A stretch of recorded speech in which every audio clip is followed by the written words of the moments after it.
I mean, several years back, Hillary Clinton was on a podcast with two black guys, and she's talking about hot sauce. Now, listen, I just want you to know, people are going to see this and say, okay, she's pandering to black people again.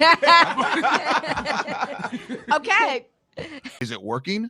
So, like, come on. Okay. Then, more recently, Pete Buttigieg, he was a director of transportation, and he was not getting very good optics with blacks. So they sent him out into the street, and they said, here, take this bag, this 40-ounce beer, and drink from it.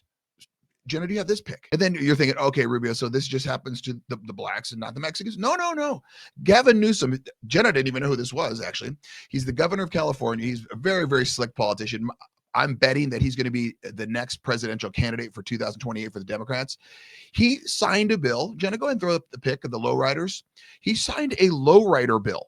Basically repeals cruising bans, so the lowriders are allowed to cruise down the streets. They're allowed to use the hydraulics, and they're allowed to be lower than before, because it had to be at least like curb height, and you weren't allowed to bounce down the street with the hydraulics. Who cares? This is what you got really going? Why would you even waste your time making that a law unless you're trying to pander to these 9 cholos? Like, it's just a stupid one. And then one of the most famous ones for the past couple years was Joey B talking about corn pop.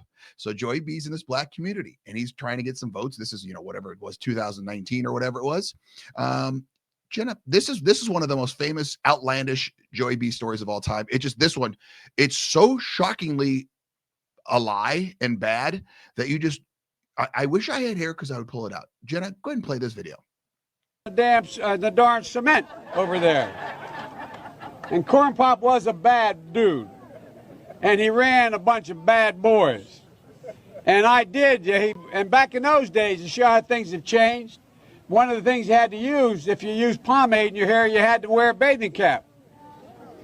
And so he was up on the board, wouldn't listen to me. I said, hey, Esther, you, off the board, or I'll come up and drag you off. Well, he came off, and he said, I'll meet you outside. My car, these were all public housing behind it. My car, there was a gate out here. I parked my car outside the gate. And he said, I'll be waiting for you. He was waiting for 3 guys in straight razors. Not a joke.